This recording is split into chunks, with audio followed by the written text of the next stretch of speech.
So before we proceed with the items on the agenda, I need to remind you of the usual housekeeping messages. There are no fire alarm tests planned for this evening, so if the fire alarm sounds, please leave the chamber by the nearest door. Then follow the illuminated fire exit signs and assemble in the car park at the rear of the building. And can you please all ensure that your phones and tablets are on silent mode. And a gentle reminder about appropriate behaviour in the council chamber. We ask everyone respect the councillors and officers when business is being carried out. So I've asked any of the public, please don't interrupt, because I don't want to intervene. You do have the right to film this meeting if you so wish, but I would like to know before we begin whether anyone in the room plans to do this. So if you intend to film the meeting or part of it, would you please raise your arm now? Thank you. As per point 22 of the Access to Information Procedure Rules, I do ask those filming the meeting, as a matter of courtesy, that your recording is visible to those attending and that the right to film or record is limited to the duration of the meeting only. I do have the discretion to terminate the filming if necessary, but I sincerely hope that won't be necessary. So the first item on this evening's agenda is apologies for absence.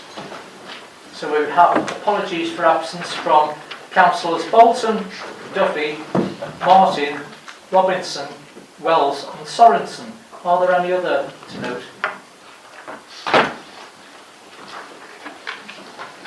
Councillor Rayner. Thank you. We'd like Councillor Rayner. The next item is confirmation of the minutes of the last meeting.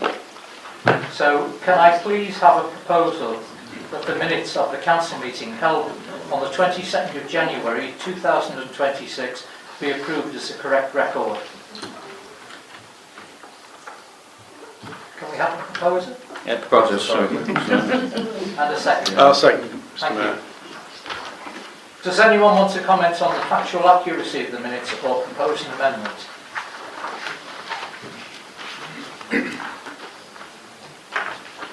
So with those members present at the meeting on the 22nd of January who are in favour of confirming the minutes as a correct record, please indicate. Those for?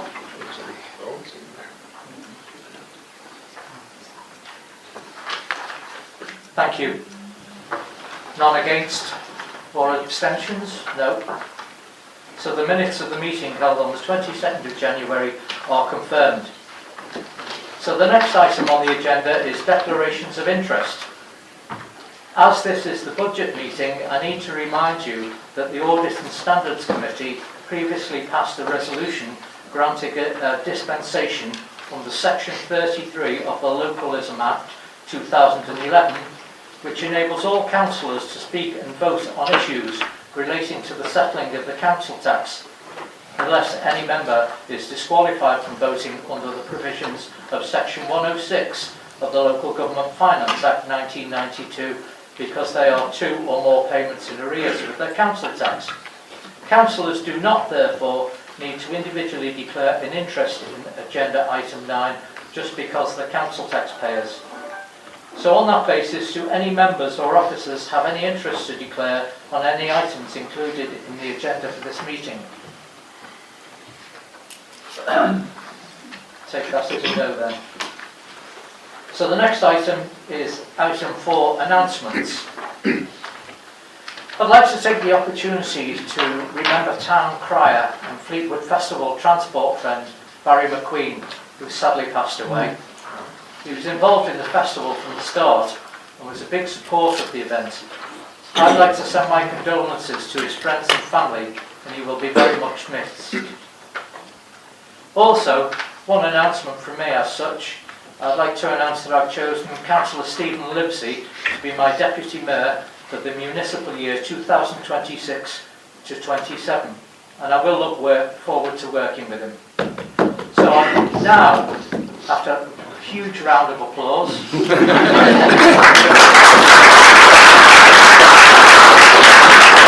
thank you.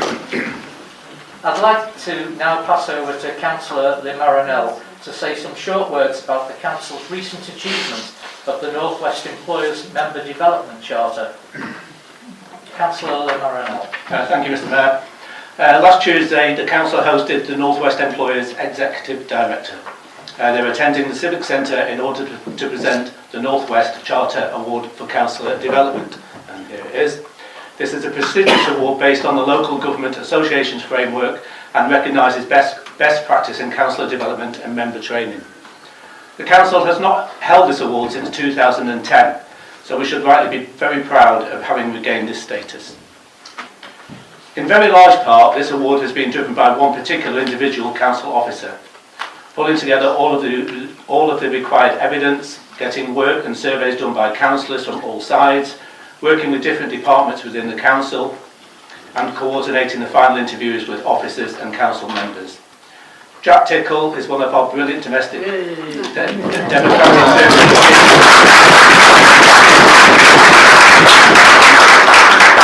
which is led by Marianne Unwin. And Jack has been a passionate advocate of regaining this award.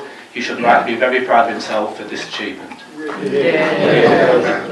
That should also go to members of the Council Development Group, chaired by Councillor Colette Birch, for the work they also put into winning this award. Excuse me, I did chair it, and then Julie Robinson. Oh yeah, Julie, yes, sorry. And Councillor Julie Robinson. Thank God she's not here.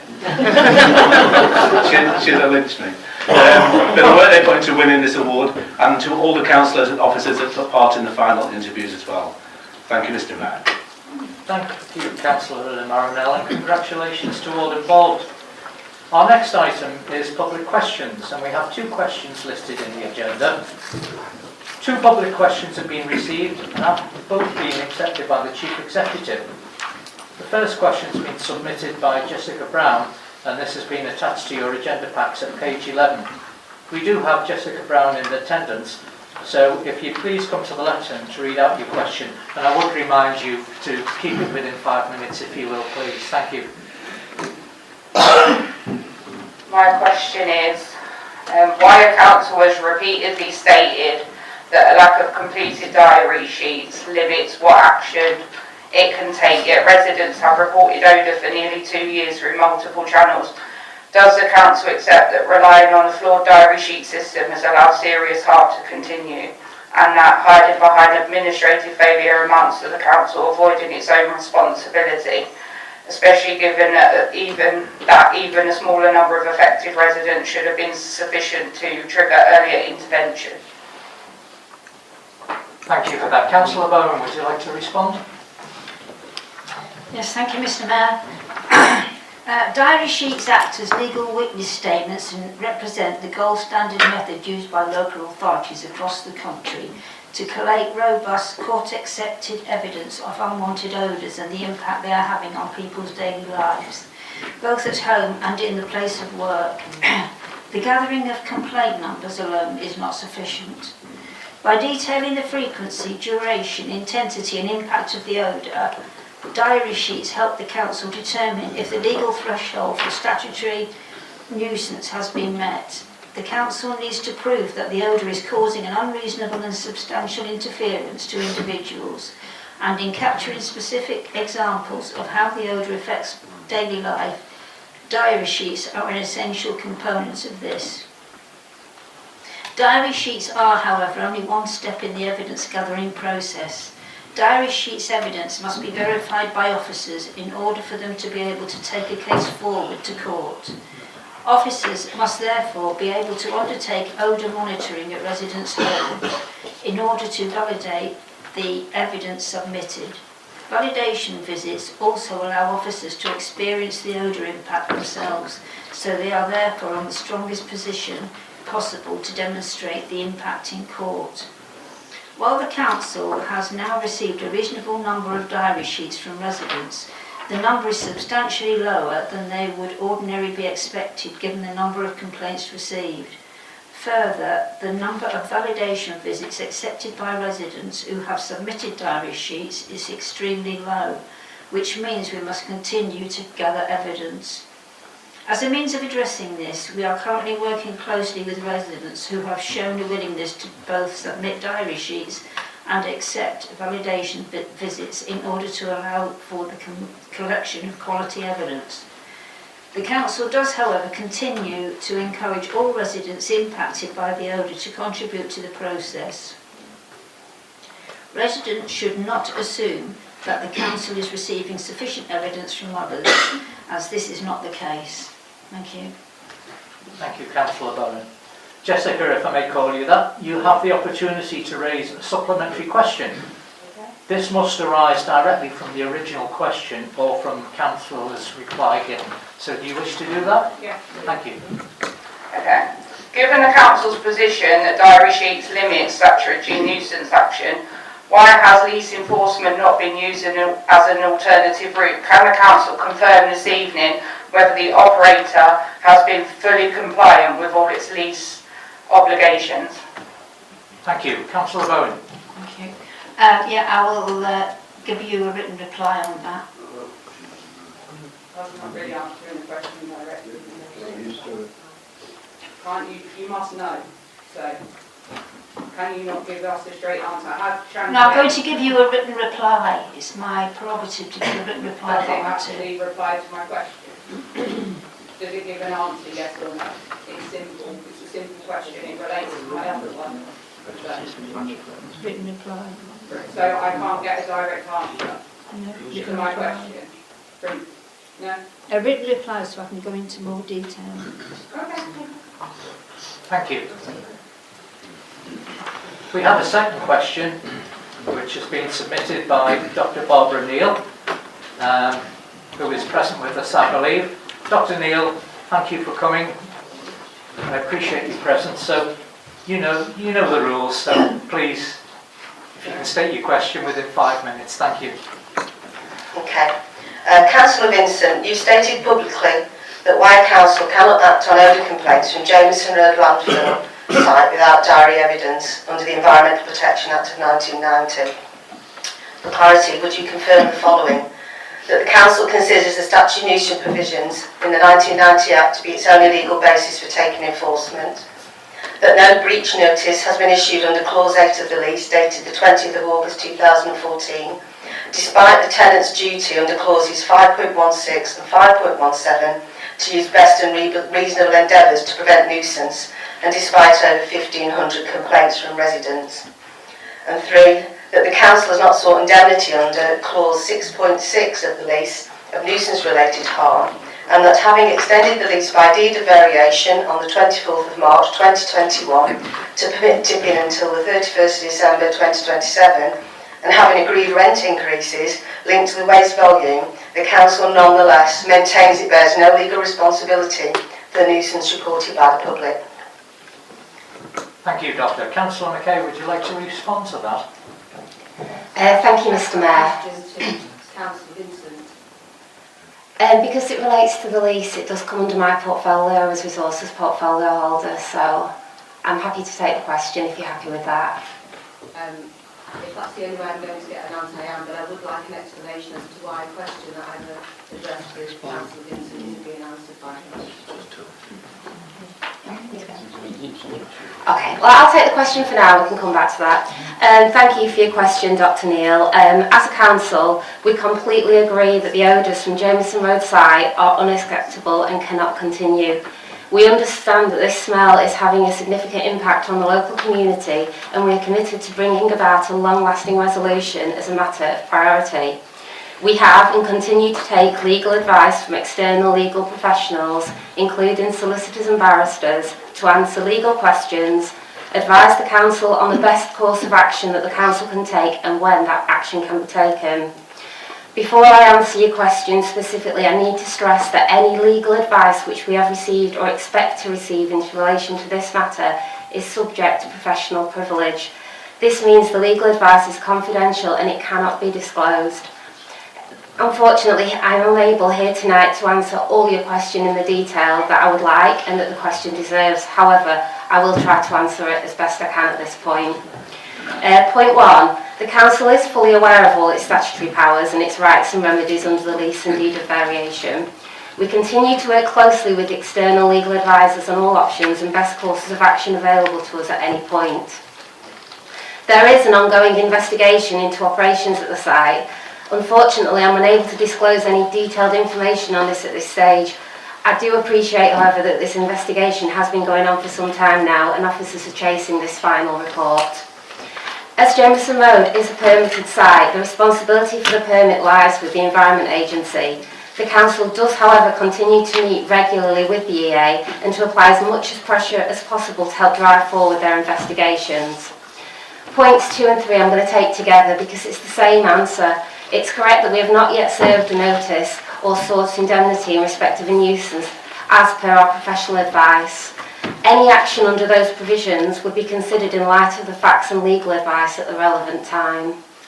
And in respect of point 4, the deed of variation amended certain commercial and definitional terms. It did not transfer operational responsibility for compliance or nuisance from the operator to the council. These responsibilities lie with the operator. The council is continuing to explore its options as the local authority and landlord. It is working closely with the EA and Lancashire County Council to ensure a joined-up approach to the regulation of activities at this site. Dr Neil, I do appreciate the frustration and anger felt by residents in here tonight and those who are not here. The smell, it is unbearable and no one should be having to live with it. With spring finally here, I don't want any children in Wyre not going out to play or any elderly residents not taking those vital walks or even residents not opening windows because of this smell. It has gone on for too long and I know it feels like nobody is doing enough to stop this once and for all. Please rest assured that this council is committed to getting a resolution to this and it's across the chamber. We have officers who are dedicated to dealing with the ongoing investigations and issues at Jameson Road site. We are in constant talks with legal, the Environment Agency and Lancashire County Council and other professional advisors to ensure we are doing as much as we can as soon as we can. In respect of statutory nuisance, we have had numerous complaints, but without sounding like a broken record, we need the diary sheets and we need residents to let officers come to their properties and witness the smell. We now have a drone monitor which can detect hydrogen sulfide in the air and it's really good evidence for us. It's what we need, evidence that we can use in a courtroom that can prove that this odour is impacting on the normal enjoyment our residents have in their properties. We're committed to getting this evidence with officers now engaging in enhanced monitoring and being available around the clock to come out and witness the smell, but we still need residents to come forward and work with us on this. And thank you for your questions and coming in tonight. Thank you, Councillor McKay, for a detailed reply. Dr Neil, you're obviously aware that you've got the opportunity to raise a supplementary question if you wish, but it must arise directly from the original question or the reply given. Do you wish to? Of course. So, Councillor, may I ask, when a landowner receives rents from operations on its land, has full knowledge that those operations have caused repeated nuisance to residents and holds legal powers under a lease to restrict or terminate those operations, but chooses not to, do you accept that such a landowner may in law be deemed to have adopted or authorised a nuisance and may therefore be liable for it? That is exactly what the court found in Sedler Denfield versus O'Callaghan in 1940. Where a landowner knows of a nuisance and fails to stop it, it is treated as having continued it. It was confirmed in Lippiat versus South Gloucestershire Council 2000, where a local authority was held liable for allowing a nuisance on land it owned, and in Tetley versus Chitty 1986, where a council was liable for authorising a nuisance through a lease. And in Barr versus Biffa Waste Services Limited 2012, the Court of Appeal held that compliance with environmental permits does not protect against a common law nuisance claim. Yet you've repeatedly stated that the Environment Agency has not found a breach the Council cannot act. That is not the law. So, Councillor, on what legal basis do you now deny responsibility for a nuisance the Council knows about, profits from, and could lawfully stop? Thank you. Thank you, Dr Neil. Councillor McKay, would you care to reply to that? Thank you, Mr Mayor. Thank you, Dr Neil. I'm not a legal person. That's not my trade. I will, however, say that we have taken legal advice and we continue to take legal advice and we are acting in the best interests of residents of Wyre. I can't disclose those conversations, but we are acting in the best interests in Wyre and we are we are going along without the legal advice that we are given. But I would challenge the fact that we're making a profit on the site. We have officers now who are dedicated to this around the clock. It is costing us a huge amount of money. We're not profiting from the site at this point. I would like to request a written response to that question, please. Yeah, you'll receive one, that's fine. Yeah. Thank you, Councillor McKay, and thank you, Dr. Neil. So that concludes the public questions or statements item. And as we have no questions from members, the next item is item 7, the pay policy statement.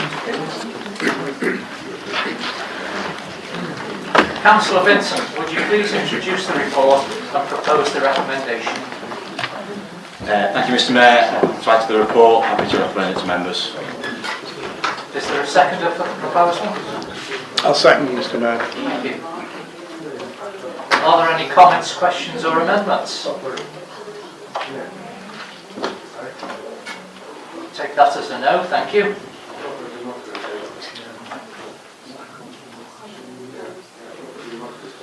Do we have any councillors wishing to speak?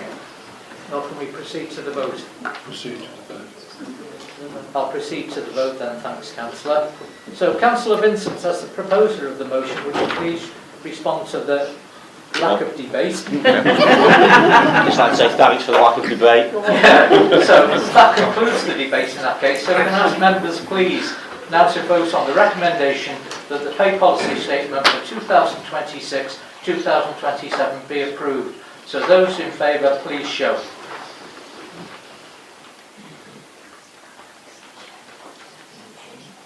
None against, I don't think. No abstentions. Motion's passed.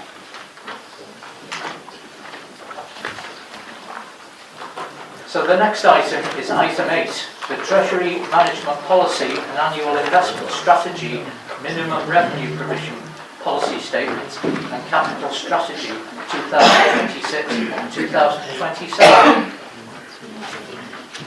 So Councillor McKay, would you please introduce the report and propose the recommendation? Yeah, thank you, Mr. Mayor. Yeah, my report's before members. I'm happy to take any questions. I'm just putting forward the recommendation. The recommendation now. Yes, please. Yeah, and can I put forward the recommendation at 3.1? Is there a seconder? Happy to second that, Mr. Mayor. Thank you. Any comments, questions or amendments? I can see 2 hands at least. 2 hands. Mine was just to say well done, Leslie. I'm shaking. That was incredible. I don't think I could have kept my cool that well.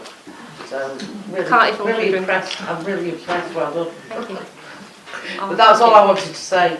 Thank you. Councillor Fair. Keep it short. Thank you, Mr. Mayor. We've been pushing for the introduction of an ethical investment policy, and we are pleased that after repeated requests from the Labour group, there has been some movement.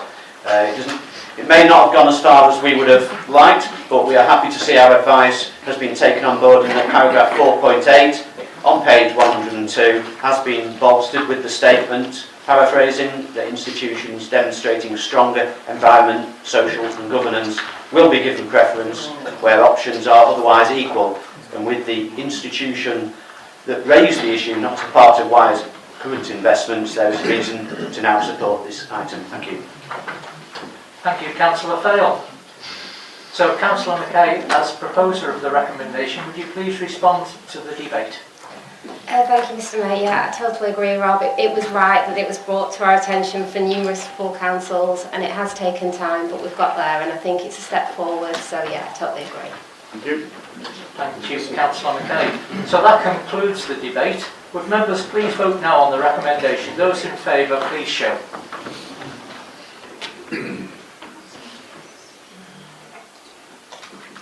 That's fine, thank you. No one against and no abstentions, I don't think. So the recommendation's approved. So the next item is item 9, Revenue Budget, Council Tax and Capital Programme.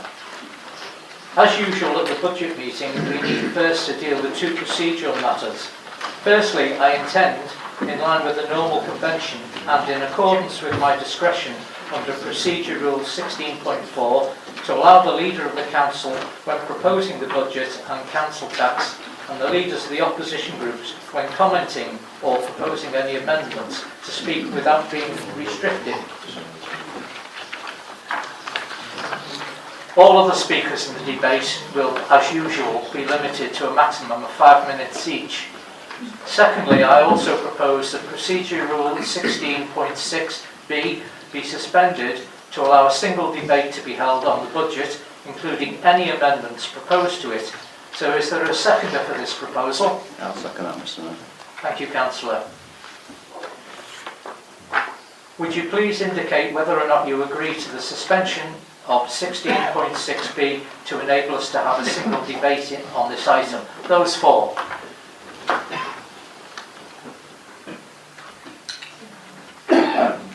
Thank you. Seems there's none against and no abstentions, so the proposal is approved. Thank you. Councillor Vincent, would you please introduce your report and formally propose the budget recommendations of the Cabinet, including the formal council tax resolutions as recommended at paragraph 3.1 of the report. You have unlimited time to do so. Thank you, Mr. Mayor. This budget has been prepared against a backdrop of national uncertainty and structural change in local government. The government settlement assumes that district councils will increase council tax to the maximum permitted level of up to 3% or £5 on a Band D property, whichever is higher, without triggering a referendum. The policy strongly suggests that any council that does not may face unspecified sanctions in the future. For Wyre, the increase equates to £6.97 per year on a Band D property, or 2.99%. That's just 13 pence per week. The cost of all Wyre Borough Council services remains around 66 pence per day, and our share of the overall council tax bill is less than 10%, £240.05 on a Band D property. As Conservatives, we're clear that tax rises are never desirable, but we have always been honest with the public. Local government finance is challenging. We must take responsible decisions and ensure that we have the means to provide the services, maintain the assets and invest as people want us to. The government's spending power calculations assume this increase. This modest rise allows us to protect services while maintaining a comparatively low district council charge.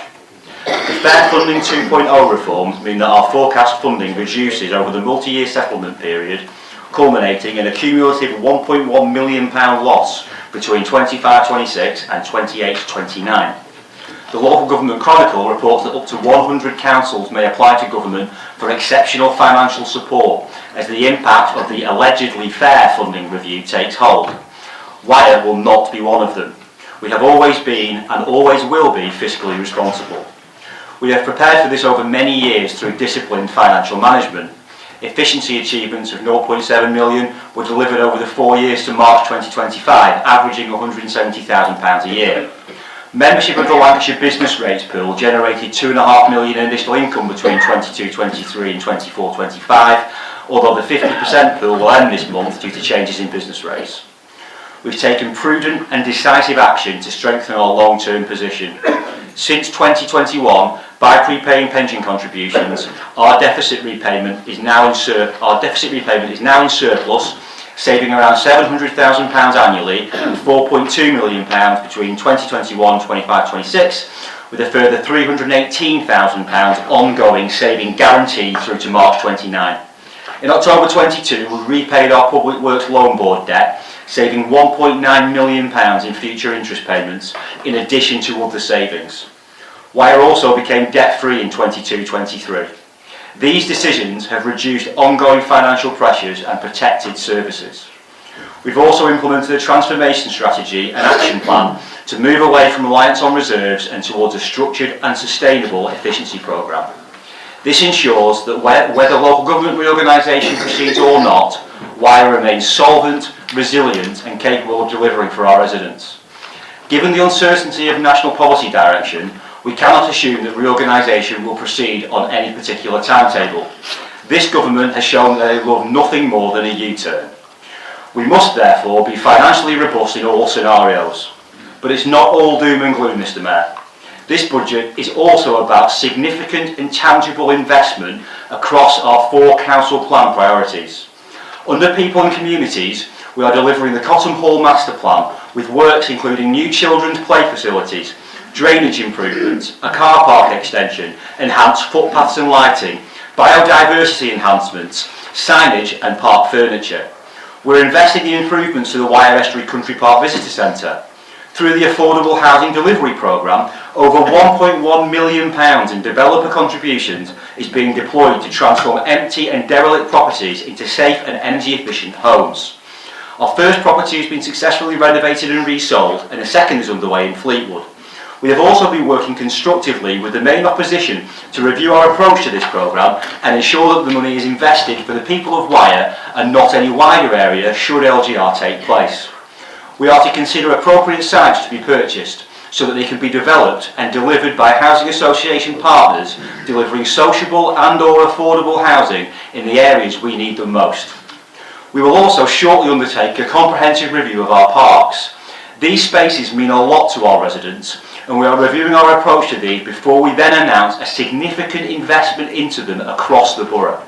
We hope this to be an ambitious scheme including improvements as well as much needed maintenance where necessary. We are continuing the Positive Futures programme to support residents furthest from employment, and through Wyre Moving More and our new operator contract, we've committed to a joint £3.7 million investment in significant leisure centre improvements.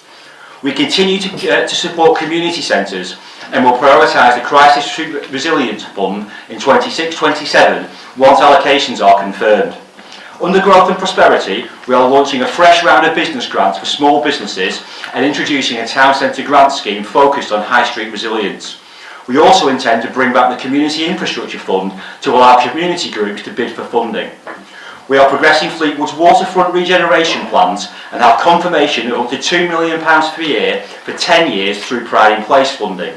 While this will be delivered by the Pride in Place board, we hope to work cooperatively with them on joint objectives and mutual priorities. We continue public realm improvements in key town centres and support projects and drive business development skills. Under Place and Climate, we are delivering major sea defence schemes that protect thousands of homes and key infrastructure, alongside further environmental investment at Cotton Hall and continued enhancement across our green spaces. Once the sea defence works are complete, we aim not just to restore, but to reinvigorate and refresh Jubilee Gardens to make it a destination park for our residents and visitors. This is already a council plan objective and one I am personally committed to delivering on. On innovative and customer focused, we have procured a new leisure facilities operator from April 26 to enhance service quality and efficiency. We're committed to securing the future of the Marine Hall to improve sustainability and community use. This will help ensure that it can operate and not be at risk of cuts when frontline service pressures affect any future unitary authority. We've created an £8 million investment projects reserve with ambitions to boost this further to ensure evolving council plan priorities can be funded appropriately. We will keep suitable projects under constant review. Those that are able to proceed with limited council investment in their delivery will be looked upon favourably to ensure that they have the best prospects of delivery in the limited time and with limited internal staffing resource available. We have also protected our most vulnerable residents. The contribution for those previously on full council tax support remains at 0%, significantly lower than some of our allegedly progressive authority neighbours. We continue to fund citizens' advice for free debt advice and provide care and repair services for older and disabled residents. This is a responsible and forward-looking budget. It manages a £1.1 million funding reduction over the settlement period, protects vital services, delivers millions of pounds of investment in our communities and strengthens our financial resilience.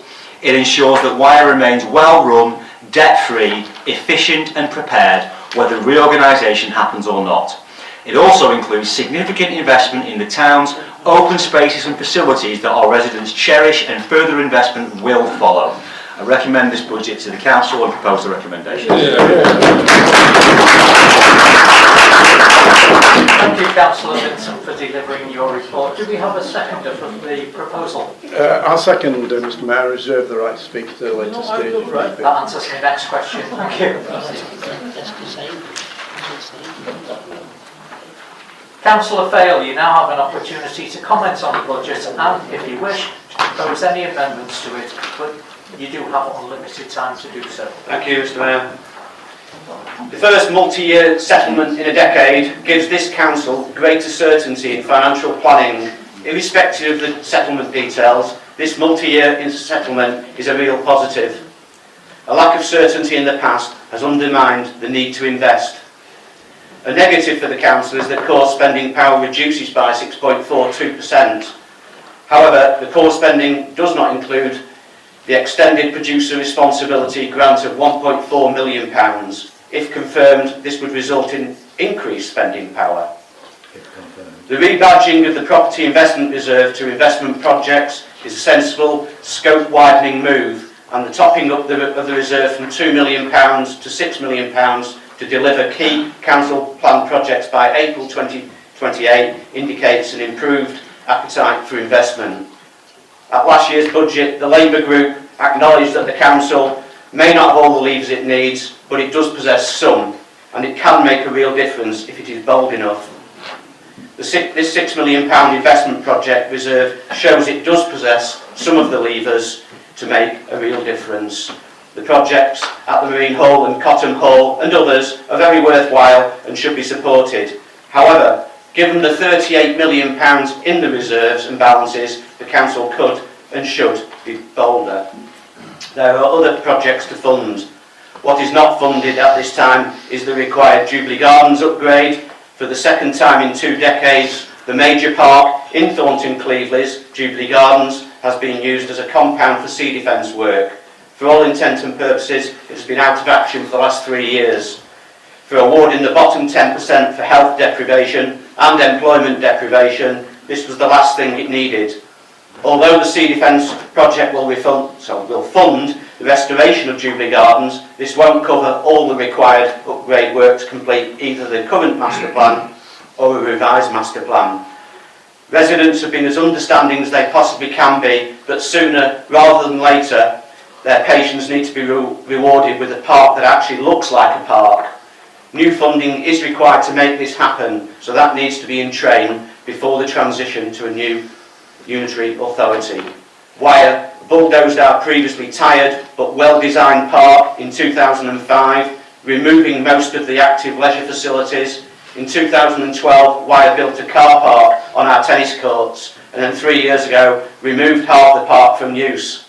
Residents have been taken for granted for too long. It's time for the park to be rejuvenated. Wyre's parks should be helping to improve the physical and mental health of local residents. So if there are any other parks in such a bad state like Jubilee Gardens, then it is suggested that ward councillors call for their upgrade before the switch to a unitary authority takes place. What is also not funded at this time is the expansion of the Affordable Housing Delivery Programme. The use of £1.3 million of S106 monies can only take it so far. Given the bleak picture presented by the Joseph Rowntree Foundation, further funding must be found from reserves and balances. Recent research says that while the overall number of people considered to be in poverty has remained steady at 21% in recent years, the numbers classed as being in very deep poverty, those unable to cover the cost of food, energy, bills and clothing, has reached a record high. Based on the latest figures from 23-24, around 6.8 million people, about half of all those in poverty, were considered to be in very deep poverty. The chief analyst at the Joseph Rowntree Foundation is quoted as saying poverty in the UK is still not just widespread, it is deeper and more damaging than at any point in the last 30 years. We have got here because of austerity and a lack of investment in our communities. The downward cycle of despair cannot be allowed to continue. Increases in the cost of living have put severe pressure on families across Wyre, and increasing Wyre's council tax at the proposed 2.99% level would add a little to those pressures by 13 pence per week for a Band D property. That's an increase of £6.97 for the whole year to £233.08. This pales into insignificance compared to other increases in the cost of living. Obviously, the reform-led county council's proposed 3.88% will have a far bigger impact than Wyre's. A Reform UK Limited, by the way, who were elected on a broken promise of freezing or cutting council tax nearly a year later, and the reality of governing hits home. That's not cut, it's going up. As with claims relating to their divisive stop the boats obsession, it was all pie in the sky. While we thought scapegoat the desperate few, they conveniently give a free pass to the tax-dodging multi-billionaire hoarders who are the real problem society faces, and the major cause of the underfunding and lack of investment in communities across the country. It's fair enough to look for council efficiencies and savings, but there are rarely simple answers to complex problems. You have to work through complex problems, increase understanding and seeking workable solutions in a professional manner. Looking to close care homes and day centres was a dereliction of duty, and merely considering the removal of the Fleetwood Not End ferry subsidy was somebody misunderstanding their stop the boats policy.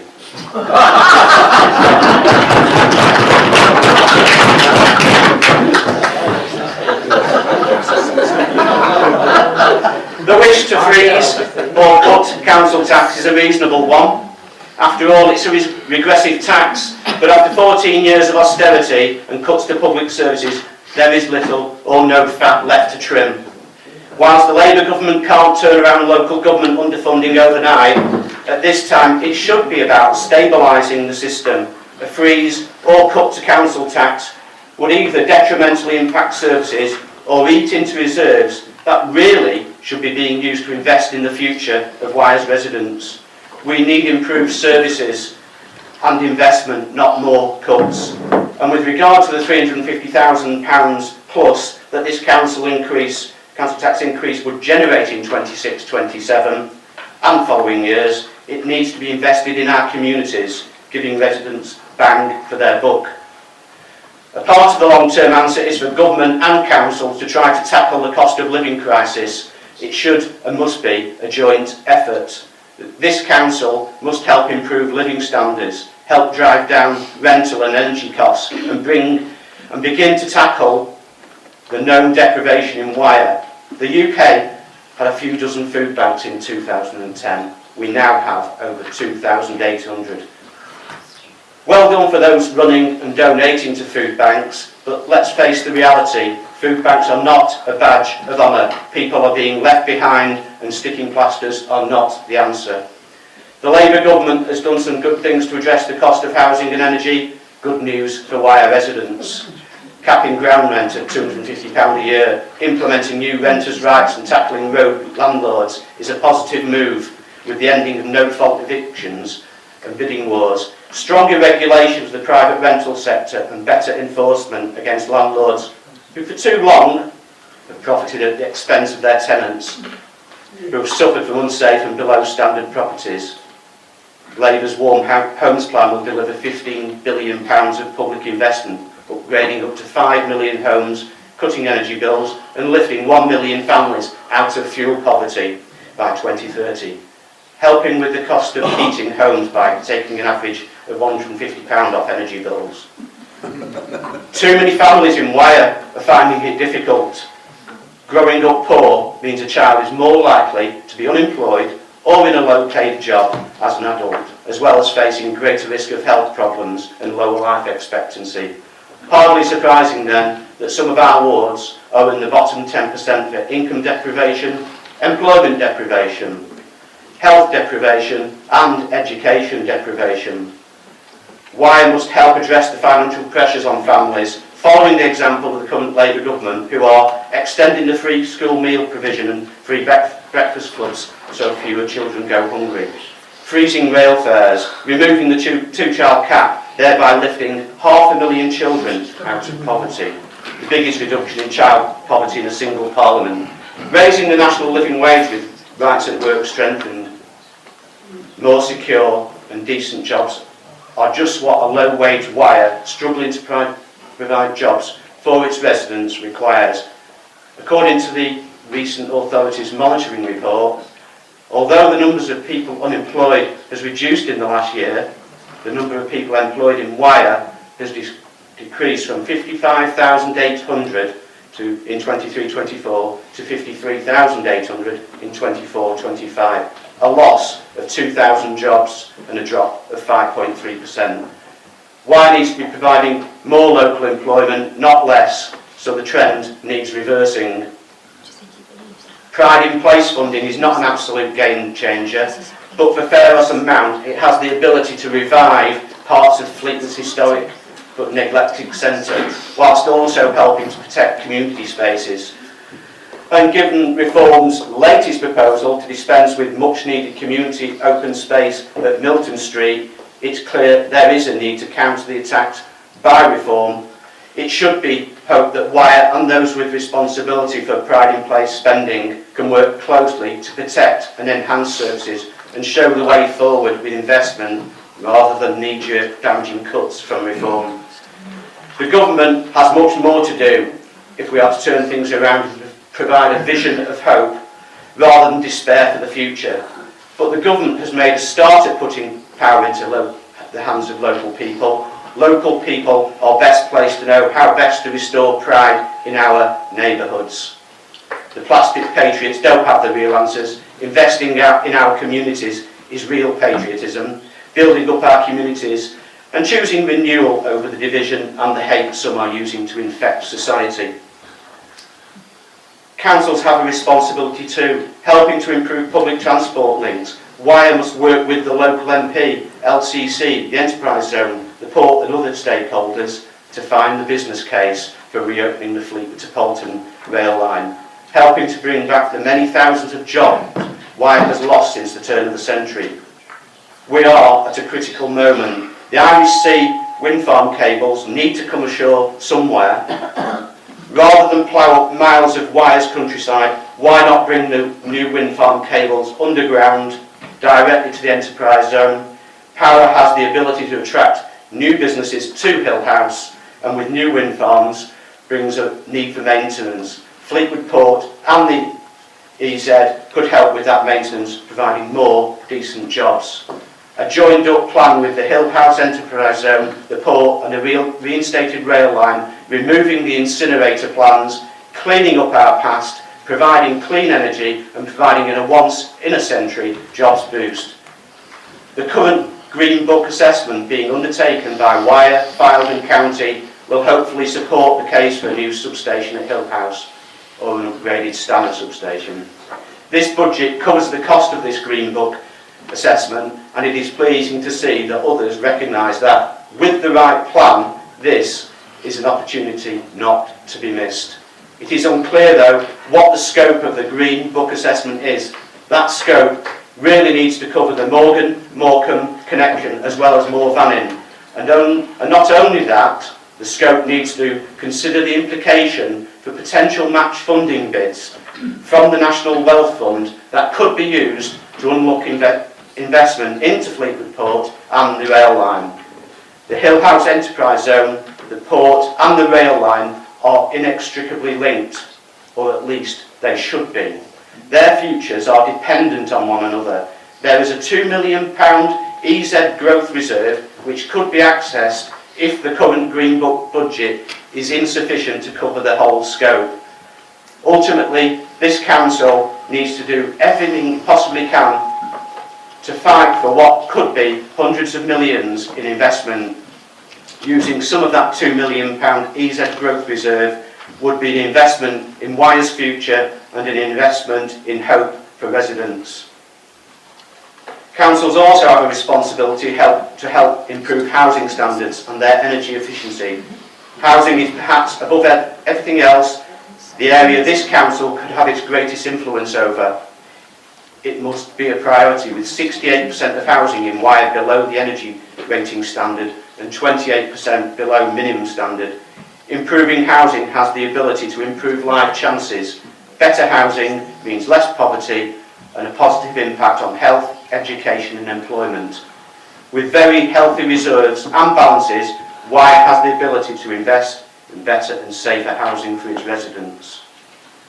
8 years ago, the budget briefing stated that Wyre had £20 million in reserves and balances at the 1st of April 2018. It was predicted to be 12.8 million as at the 1st of April 22. 4 years ago, the budget briefing stated that Wyre had 26.6 million in reserves and balances as at the 1st of April 22. So reserves and balances in 2018 were predicted to reduce from 20 million to 12.8 million in the following 4 years. What actually happened was that instead of going down by 7.2 million, they went up by 6.6 million pounds, from 20 million to 26.6 million, a variance of 108% against the predicted reserves and balances. 4 years ago, the budget briefing stated that Wyre had 26.6 million in reserves and balances as at the 1st of April 22. It was predicted to be 17.9 million as at the 1st of April 26. It is now reported that Wyre is estimated to have £38 million in reserves and balances as at the 1st of April 26. So reserves and balances in 2022 were predicted to reduce from 26.6 million to 17.9 million in the following 4 years. What actually happened was that instead of going down by 8.7 million, they actually went up by 11.4 million, from 26.6 million to 38 million, a variance of 112% against predicted reserves and balances.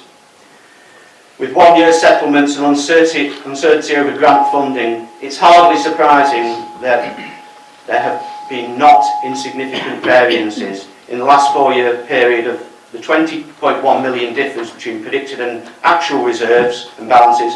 6 million can be identified as new homes bonus and other one-off grants subsequently announced after the forecast was made.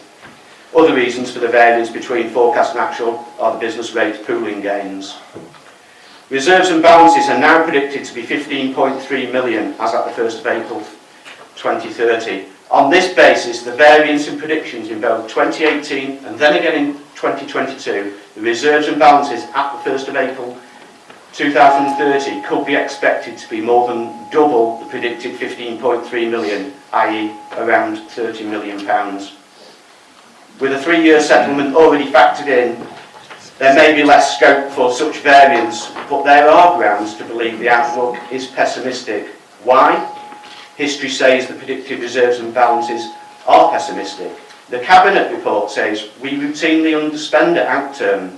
The pension new triennial review saving 318,000 in 26-27 is predicted to be higher, and this is not factored in. The pension contribution rate reduction from 13.5% to 8.5%, 50% of saving not yet declared. The 1.4 million extended producer responsibility grant is not factored in to continue, but past experience with other grants like New Homes Bonus and Recovery Grant is that they have gone on to continue. In summary, with regard to predicted reserves and balances, there is good reason to believe the position will be much better than predicted. Funding uncertainty may have been a cause for not using reserves and balances to invest in Wyre in the past, but that's no longer the case. And with unitary authorities looming, Wyre Council must not let slip the opportunity to invest in Wyre's residents and address some of the known deprivation issues.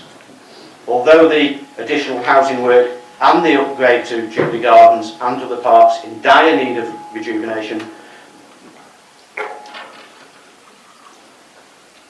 may come to fruition in the coming months, the Labour Group want to see a firm commitment. It is the case that the cost of the expanded affordable housing programme and the upgrade to Jubilee Gardens and potentially other parks is uncertain. The precise project details and the cost can be worked through in the coming months, but the amendment the Labour Group now wish to propose is about making a commitment to Wyre residents, not the precise detail and value. It's about providing a vision of hope for residents, both in terms of home and health.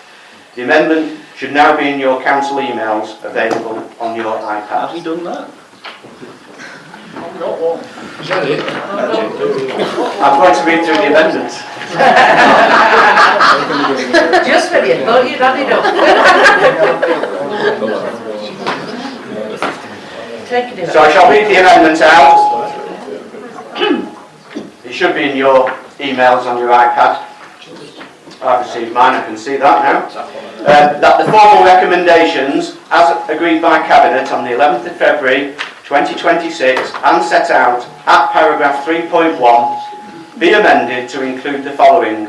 that £5 million of the budget equalisation earmark reserve detailed in Appendix 4 of the report to Cabinet on the 11th of February 2026, item 7, be reallocated for a home and health ring-fence reserve. That ring-fence reserve allows the expansion of the housing delivery programme as soon as the current S106 allocated monies have been invested and provision of funding for urgent park upgrades such as Jubilee Gardens. And on that note, for transparency, as I am part of the currently dormant Friends of Jubilee Gardens, I should declare an other registerable interest. The monitoring officer considered that this interest is not significant and that the amendment does not directly impact the Friends group itself. Thank you, Councillor.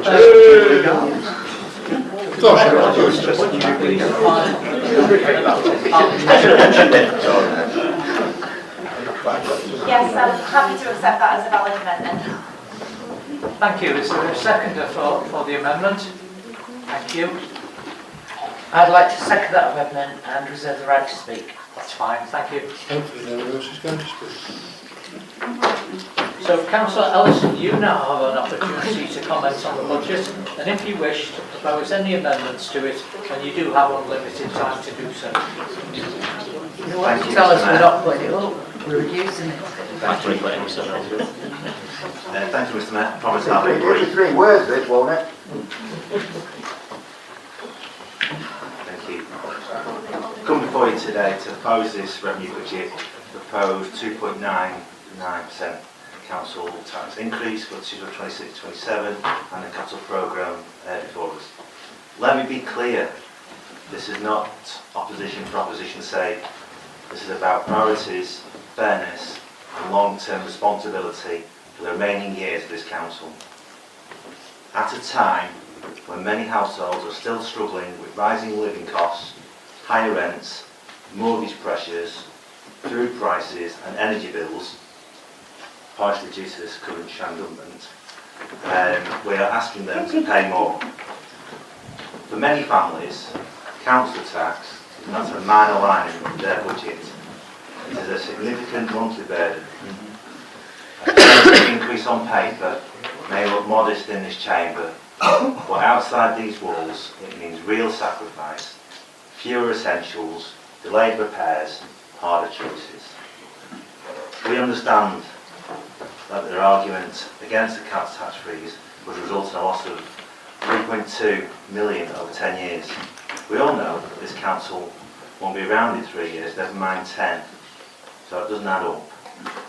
We must ask ourselves, you must ask yourselves, have we genuinely exhausted every efficiency, every saving, every alternative funding route before turning once again to the realities? Thank you. We're not convinced you have. Can we allow Councillor Ellison to make his point? Thank you. Did I speak up? Thank you. Can't hear him. Well, shut up. Carry on, Councillor, if you will. We read somewhere this lot took 13 minutes to decide the increase, and half of them didn't even turn up to the cabinet meeting. This revenue budget lacks clear on Facebook. This revenue budget lacks clear prioritisation. It spreads resources thinly across numerous initiatives without demonstrating measurable outcomes or value for money. Where is the evidence that existing programmes are delivering? Where is the robust performance reviews? Where is the sunset clauses for underperforming projects? That's right, the scrutiny committee does this, chaired by one of their own. This Conservative-run council continues to waste more of the Wyre residents' money yet again. Budgeting is about choices. You were part of it. If everything is a priority, then nothing truly is. The financial assumptions underpinning this budget are optimistic at best. Income projections assume stable collection rates despite increased bills. Saving targets rely on transformation programmes that are not yet fully scoped, just passed by a tick box exercise during a 13-minute cabinet meeting. Pathetic. Turning to the capital programme, it is obvious, but ambitious must be matched by affordability. While we recognise that the borrowing levels of the council are now zero, we must remember that capital spending is not free money. As we have learnt in the past, every borrowing decision today becomes a repayment obligation tomorrow. To reiterate, if we increase council tax now, we are asking residents to pay more. We must protect the most vulnerable without passing unnecessary increases onto the working. Thank you. Residents expect us to be careful with their money. They expect discipline. They expect transparency. This is not happening. This budget increases pressure on households, relies on uncertain assumptions, it expands long-term commitments, and it does not sufficiently demonstrate the value. Pretty cool. You don't want to hear it, right? Please let Councillor Nelson finish his point. Thank you. Thank you, Mr. Mayor. For those reasons, we cannot support the revenue budget, the council tax increase for 26-27, or the capital programme as presented. And we won't be proposing any amendments. You tell them that at County Hall? They'll be frozen. We owe our residents better. Thank you, Mr. Mayor. Thank you. As there are no amendments proposed, I would approach Councillor Rushforth to give her the opportunity to comment on the budget, and if you wish to propose any amendments to it, and you do have a limited time. Right, here we go. So, good evening all. I'm the last to speak tonight, so I will keep this speech as succinct as possible so as to minimise repetition. The budget in front of us seems to be a roller coaster ride with many gains and losses and indeed major hurdles to overcome. For example, the introduction of food waste collections and indeed last-minute confirmation from the government regarding their final local government finance settlement. But, I'm starting to worry I'm sounding like you, but Wyre Borough Council has ridden the roller coaster ride successfully and continues as a council in the black since 2022, which should be commended. However, there is no doubt about it, and the thread runs clearly through this budget literature, that no matter how successful Wyre Borough Council is at providing services at as low a cost as possible, it is very likely to be riding the roller coaster to a final abyss if local government reorganisation goes ahead. It is often commented upon that Wyre has significant reserves in its coffers, and there is no doubt that many Wyre residents have concerns as to where their money will go at the point of local government reorganisation. And many feel that perhaps Wyre Borough Council might consider freezing council tax to give back, so to speak, some of this money back to its residents. What is not perhaps realised is that any gesture of freezing council tax would be outweighed by the possible penalties incurred by the fair funding allocations. A nice little sweetener perhaps, leading to a very bitter aftertaste. For this reason, the Wyre Independent Group would support the raising council tax as presented in the budget. With this raising council tax and the fair funding allocations in place, Wyre should ensure the continued best use of its funds to benefit Wyre residents as fully as possible, including completing current projects before spending restrictions possibly become more formal later in the year. On a final and happy note, see how short I was, on a final and happy note, we are very pleased that the ferry is being further supported by Wyre Borough Council and Lancashire County Council as a treasured link between Knott End and Fleetwood. Thank you. Thank you. If there are any further, you're aware that we've agreed to have a single debate on the budget and council tax, but if you wish to propose an amendment, this is your last opportunity, and then after we've dealt with that section, any of the seconders who want to speak will be able to do so. So would any members who wish to speak either on any amendments proposed or the budget, please give us a show of hands. Oh God. Especially for you, Sir Robert.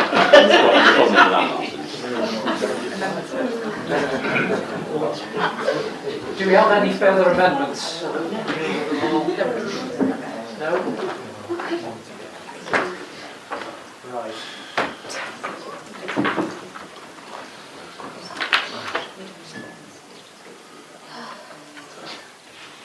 Yes, so we're dealing with members who wish to speak on the budget or amendments. Councillor Vincent. Thank you very much, Mr. Mayor. Thank you, Councillor Rushforth. That must be very difficult for you to say.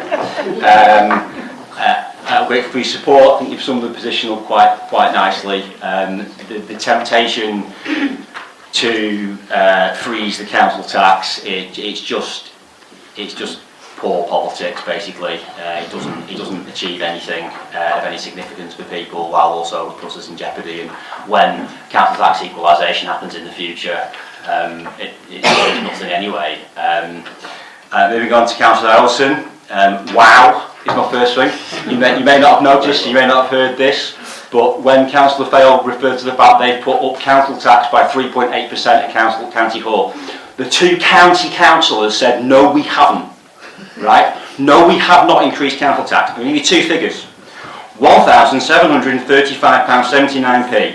That is the current council tax on a Band A property, the share that goes to Lancashire County Council.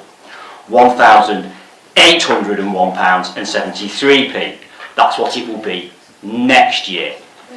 Next year is bigger than this year, so that's an increase.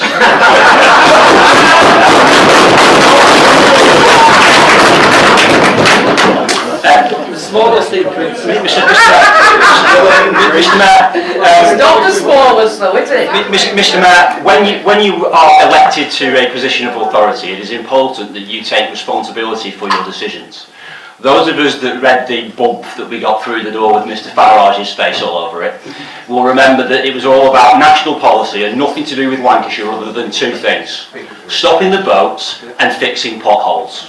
Well, the data on potholes does not make good reading at all whatsoever, and they have fixed very few. They rejected an amendment to actually invest a balanced budget to invest more in potholes, so they're against what they were previously in favour of. They keep banging on about AI cameras on bin wagons, but no one's approached us about this. They just seem to, it's just fantasy that they've all got cooked up. So they're not actually doing anything that they said they would do. And then they have the cheek. Oh, by the way, they put officers up now for interviews on Radio Lancashire because they're too incompetent to face their public.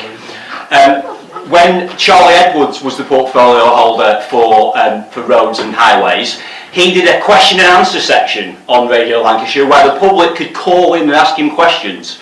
They can't even be bothered to do a recorded interview and they send their officer up instead. That's what you get when you vote reform, and it's not good enough, Mr. Mayor. He says on one hand our figures are optimistic, and on the other hand and the position should be worse, and the response to that should be to freeze council tax. So things are worse than we say, so we should freeze council tax. It beggars belief, Mr. Mayor, absolutely, completely beggars belief. On the one hand, it's fine for them to put council tax up by 3.8%, but we should freeze it. And they also don't support the capital programme. So all those things we talked about and outlined, all of those things, they are against them. Against them. It wasn't just freeze the council tax, but you should do those things as well. They are against all of those investments. Parks, Jubilee Gardens, the EZ, you name it. Reform don't want any of it. Anyway, moving on to the sensible people in the room, Councillor Fayol's response to the...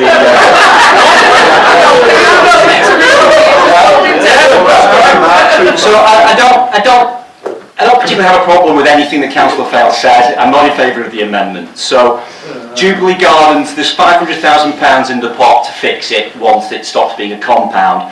I know what Councillor Fayol says about the people of his ward and Poulton-le-Fylde more generally being deprived of their main park for a long time, or a good chunk of it anyway. But that was very necessary to protect a large part of that area around Fleetwood from flooding. So I get that they have made a sacrifice, but equally it wasn't something that we did willy-nilly, it was essential. Now, we already have a master plan for Jubilee Gardens, as we've discussed, and that will see a significant investment into Jubilee Gardens. We're not talking about sort of playing around with it or whatever, it will be a significant investment into Jubilee Gardens. Until such time as we have that properly costed, it's premature to talk about how much that will cost or to put a figure on it. With regards to the EZ, again, I agree with him entirely with regards to the Green Book valuation. It is clear what the scope of that is. The scope of that is limited by government's own rules on Green Book valuations that reach the Treasury standard. So that is limited to the economic development benefit from rerouting the 3 routes, Morecambe and Morgan and Moor Vannin, to Hill House, and it has to be limited by the government's rules to the improvement that will come from just doing that. The wider stuff, we can look at that and that can follow, but you can't include that in the Green Book valuation. That wouldn't be a Green Book valuation. So there's plenty to come if we can get that scheme over the line. That said, I recognise that economic development is extremely important to tackle deprivation, and investment in housing alone, as has been proven up and down the country for decades, does not solve the issues that cause deprivation. It's part of it, but it's not the only solution. Jobs, societal issues, etc., all of those things also need to be tackled. So it's important that we don't spend all of our money on housing. The 1.1 million that we have available in the Affordable Homes Delivery Scheme is a significant amount of money for us to actually deliver the things that we want to deliver in the time that we have. We're not saying that we wouldn't add to that in the future, but we've identified plots of land that we can buy reasonably easily and quickly if we can get a housing association on board. So the risk is, and I've had this conversation with Councillor Fale, and we don't agree on it, and that's fine, but ultimately you can say, let's ring fence £5 million, but once it's ring fenced, it's gone. We can't spend it, it's gone, it's ring fenced, we've ring fenced it. So the danger we have there is that we don't spend all of the 1.1 million, we're not able to spend £5 million on parks, and we've got all of that money and we're not going to spend it on anything else. And there could be investment in something that could lead to jobs. There could be wider investment in the area and the community. So I share his desire to invest significant sums in our parks and open spaces, significant sums specifically in Jubilee Gardens, and also to spend significant sums on buying land with a partner for them to develop it for affordable or social housing. But there is not a plan that would see us at this stage spend £5 million. So it's just a figure. I get that they just want a commitment to it, that's their right, that's why I don't criticise it, but for me, we should be doing the work to cost this stuff before we take that money off the table for potentially other projects. So I wouldn't be in favour of the amendment. Thank you, Councillor. So would any members wish to speak either on the amendments proposed and or the budget and council tax recommendations proposed by the Leader of the Council? Please indicate by raising your arm, and then after that we'll move on to the second speeches. Oh, second speech. Yeah.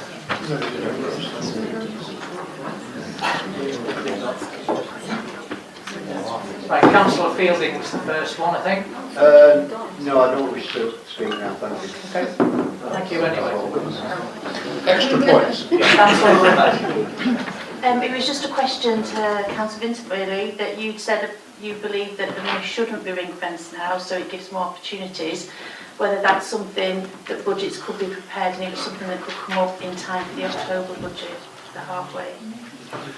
So, particularly in terms of parks and open spaces, yeah, you'll appreciate that what's happened with the budget is it landed in late December, just before Christmas. Yeah. And sorry, very remiss of me, I haven't thanked Claire and the team for all the work that they've done on the... typically arrives at about 4 p.m. on the 21st of December.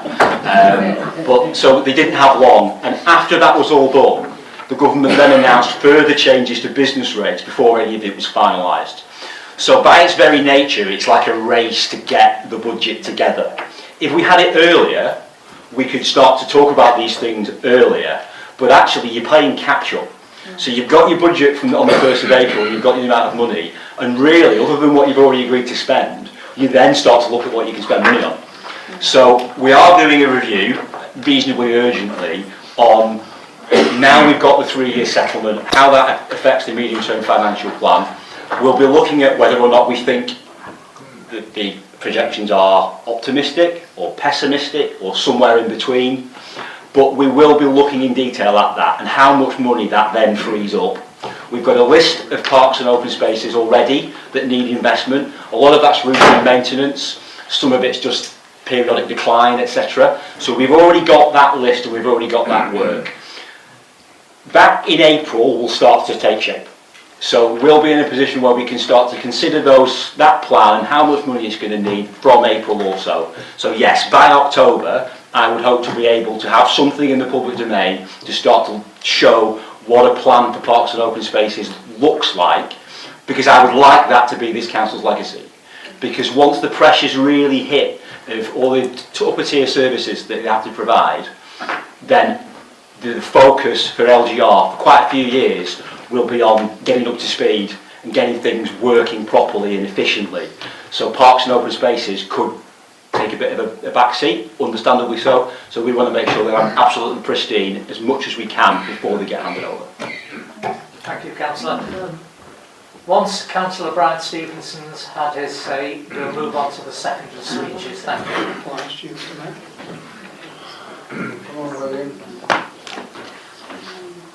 I'm obliged to you, Mr. Mayor. I would like to give my support to Councillor Vincent's remarks about our people over there, the reformers. You know, I think Councillor Ellison has just made an absolute ass of himself.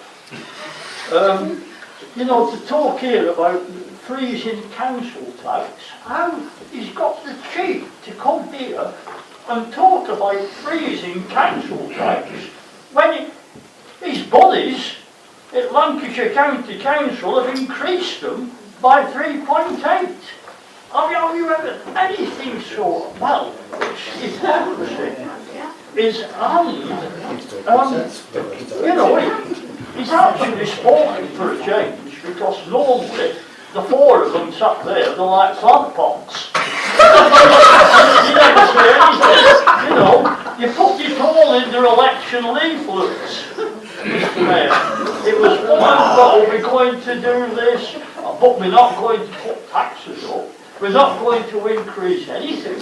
We're actually going to keep them down, and we might even reduce them. And of course we know them are complete crocodile tears. Nothing of the sort. So they sat there, you never say anything, they have the opportunity of defending their actions, they never do. Councillor, it sounds more like character assassination discussion about any proposals or amendments. So can you draw to a close, please? A comedy of errors. I tell you what, I wish them all the worst. Thank you very much. Move to the vote, Chair. Can I remind everyone we're here to discuss council policies and not to assassinate each other's character at the moment. Right, we have Councillor Belshaw and then we'll move on to our seconders. Sorry, you are a seconder. Yeah, I am, yeah. The first of the seconders. I had so much I was going to say in support of everything that Rob said. I do understand what Michael said completely, but I also see it as £5 million put into a pot, hidden away, from being spent by other councils when we all join up, and ring fencing it for housing, and it's not just for that, you know, we could support that social housing to build them and get it back off them. I don't know, I'm no mathematician, I'm not this genius that writes these budgets for us. Rob's right, we do need investment, especially in, I mean, look, we've got no way of getting in and out of that town. And we're getting stunk out as well, you know, it's just not a good place at the moment. And I love Fleetwood. We've got the most beautiful parks, which have had loads of investment, thanks to Mrs. Lofthouse as well, God rest her soul.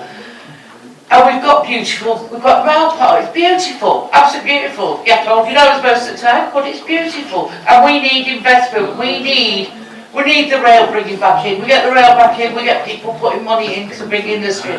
I know we're not going to pay for that. We're not expected to pay for that. That should be the government paying for that. And getting them more van in, and Morgan, and there's another one as well, isn't there, on the pipeline, is it? Morecambe. They could come to Stanner, and that would increase the whole of the North Fylde. So I don't see the harm in us wanting to invest in getting more housing done quicker, so that if we invested £5 million, we could then invest in the people to do it, so we could buy more people to do the work, to get the houses, to do the houses up, get it done quicker, and then by the time we join up, it's all done. Thank you, Councillor. So, Councillor Berry, would you like to comment? Yeah, thank you, Mr. Mayor. Colleagues, I'm not going to repeat what one of the points that the leader has made, but just listening to Councillor Ellison, I appreciate that their group at county felt that they hadn't got to go to the maximum that government were recommended. They were acting on the diktat from their supreme leader, weren't they? But I really do hope that by making these cuts, they will not sort of drop their commitment to residential care for our residents. And I think it's for the elderly. And I think it's so important. I mean, one of the things that our residents are really concerned about is the condition of the roads. We need major improvements to the roads that have been wrecked, and we must get that done. I hope that by cutting the amount that they could claim, they're not forfeiting that amount and it will be lost in Wyre, the services that our residents really need to have.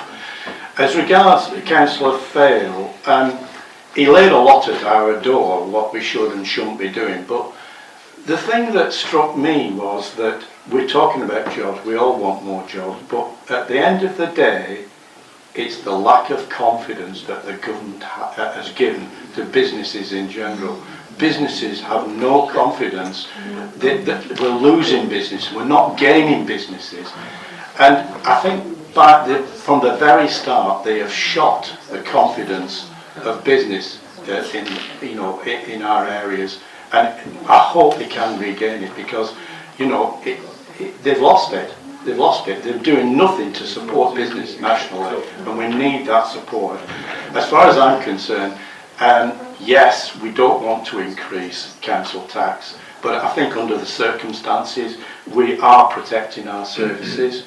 And we are going to deliver significant improvements in all our areas. So I think it's important that we have those fundings to deliver that.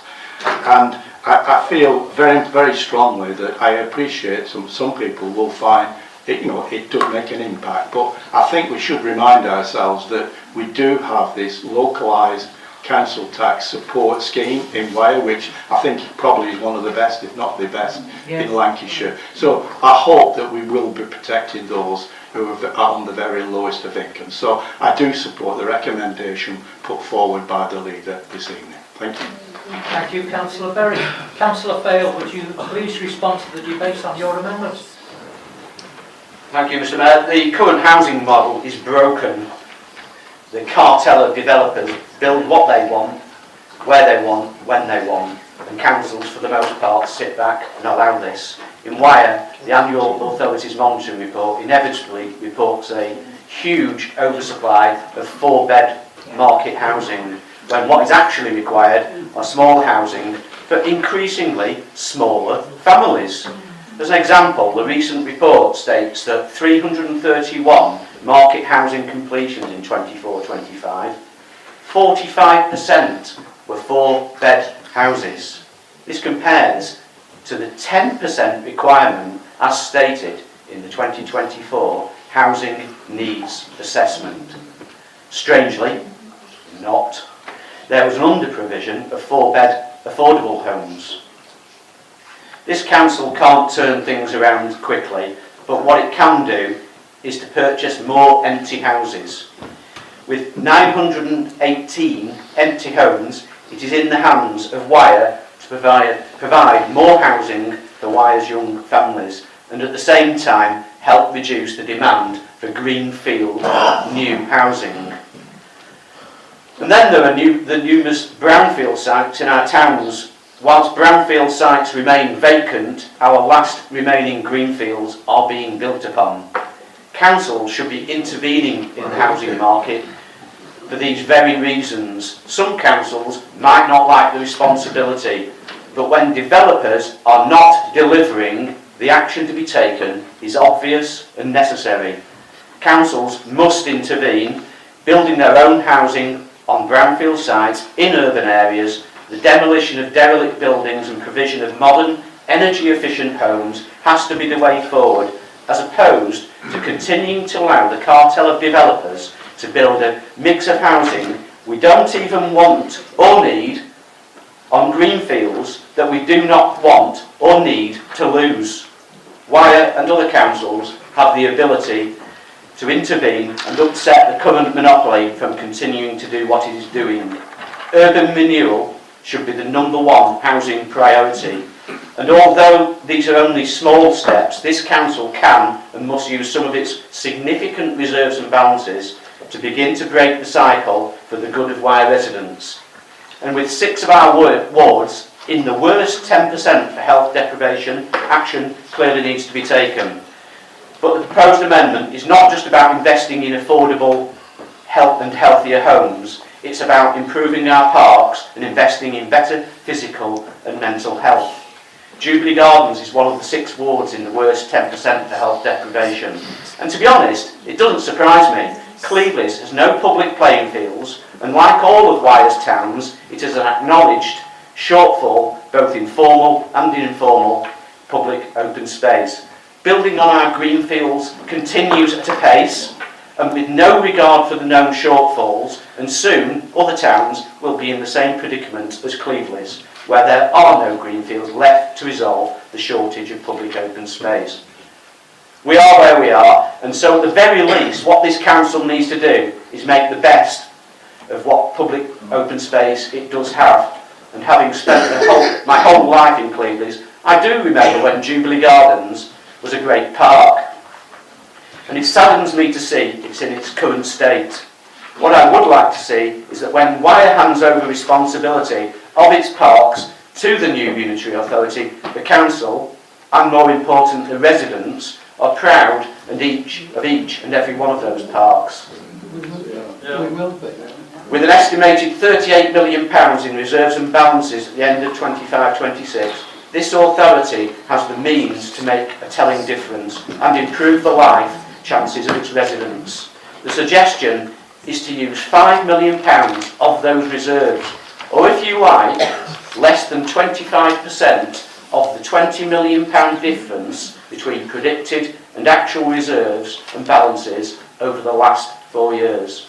Please support the amendment. Thank you, Councillor. Councillor Vincent, do you want to respond to any part of? Yeah, just briefly. I think disappointing is when Councillor Fell raises housing regularly. So we've had a couple of meetings with the officers, and at those meetings he was told by the officers that one of the reasons why the affordable homes delivery scheme hasn't been able to deliver on vacant properties as much is because the owners of those properties don't want to sell them. So even though they are vacant and dilapidated, the people who own them don't want to sell them. So we can't then do anything about it other than enforcement. So we can do things, and we are doing things, but there's no quick fix. When those properties come up for auction, if we attend and someone else comes to then bid for those properties, there's no need for us to intervene under the terms of the scheme because someone's going to buy them. So it's the balances that keep being quoted are those on the 1st of April 2026, and we've outlined at least £8 million and then the rest of it spending. So that figure that keeps doing the round is deliberately misleading. But to deliver on affordable housing or housing association, council housing, you need a willing partner. We are not a registered provider, we're not a council house provider, we don't have any housing stock, we don't have the staff or the infrastructure or the policies or anything else to do it, and we don't have time to put it in place, even if we wanted to, which we don't, between now and when this council ceases to exist. So what we would need to do these kinds of things is to have a willing partner. Now, there is not a queue of people on the registered providers queuing up to take these properties in Fleetwood. So we've identified sites, smaller sites, that we could buy and we can afford to buy from within the existing pot of money. But if we go and buy half of Fleetwood or all the abandoned or empty brownfield properties, all we're doing is buying empty properties that the council then own rather than other people, buying them at a premium, which again has been addressed in those meetings. So the council taxpayer gets incredibly poor value for money, and we then turn around to these providers and they say, well, we've got years before we can consider doing anything with these, so you just bought properties you can do nothing with. And in the meantime, instead of having cash that we can invest in parks and Jubilee Gardens and other priorities, jobs for example, we've bought these properties. So it just doesn't make sense. It's well intended, which is why I'm not being critical, but it is not an actionable policy to deliver the things they want it to achieve. It's ideological, and that's why we should vote against it. Thank you, Councillor. So we now need to vote on the amendment proposed. The Local Authorities Standing Orders England Amendment Regulations 2014 require that a recorded vote be taken on any decisions or amendments relating to the setting of the budget or council tax.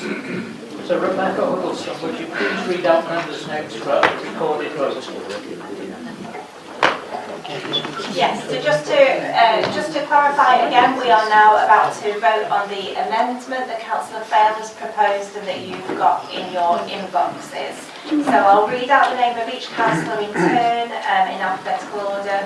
When your name is called, please would you state how you wish to vote on the proposed amendment, either for, against or abstain.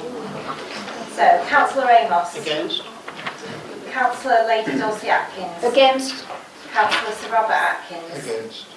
Councillor Baxter. Against. Councillor Belshaw. For. Councillor Berry. Against.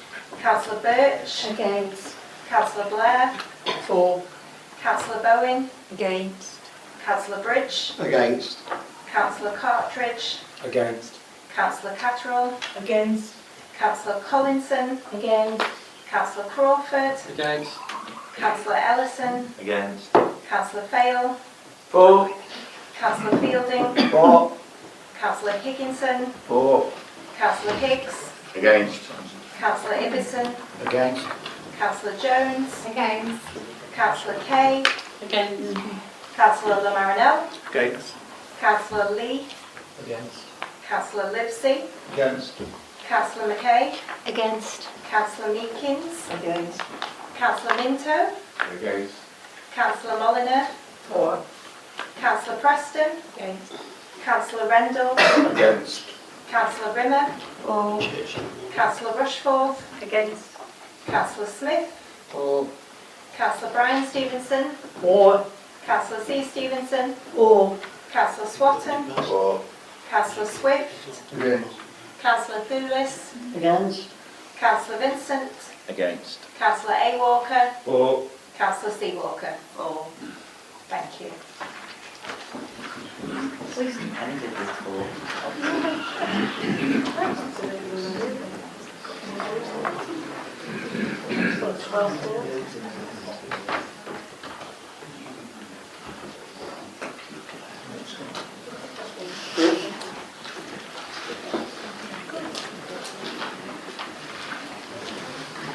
Okay, so there was 29 votes against and 13 for. So the amendment is lost. So we now need to take a vote on the recommendations proposed by the leader of the council as recommended at paragraph 3.1 of the report published as a supplement to the agenda. We are again required to have a recorded vote, so Rebecca Huddleston, would you please read out members' names for the recorded vote? Thank you. Okay, thank you. So this is voting on the recommendations in the budget report. Councillor Amos. For. Councillor Lady Dulcie Atkins. For. Councillor Sir Robert Atkins. Aye. Councillor Baxter. For. Councillor Belshaw. Nay. Councillor Berry. For. Councillor Birch. For. Councillor Blair. Against. Councillor Bowen. For. Councillor Bridge. For. Councillor Cartridge. For. Councillor Catterall. For. Councillor Collinson. For.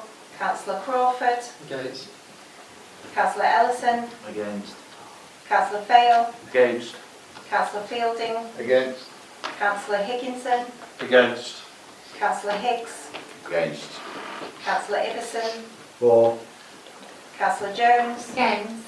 Councillor Kay. For. Councillor Marinell. For. Councillor Lee. For. Councillor Livesey. For. Councillor McKay. For. Councillor Meekins. For. Councillor Minto. For. Councillor Molyneux. Against. Councillor Preston. For. Councillor Rendell. For. Councillor Rimmer. For. Councillor Rushforth. For. Councillor Smith. Against. Councillor Brian Stevenson. Against. Councillor C. Stevenson. Against. Councillor Swatton. Against. Councillor Swift. For. Councillor Thulis. For. Councillor Vincent. For. Councillor A. Walker. Against. Councillor C. Walker. Thank you.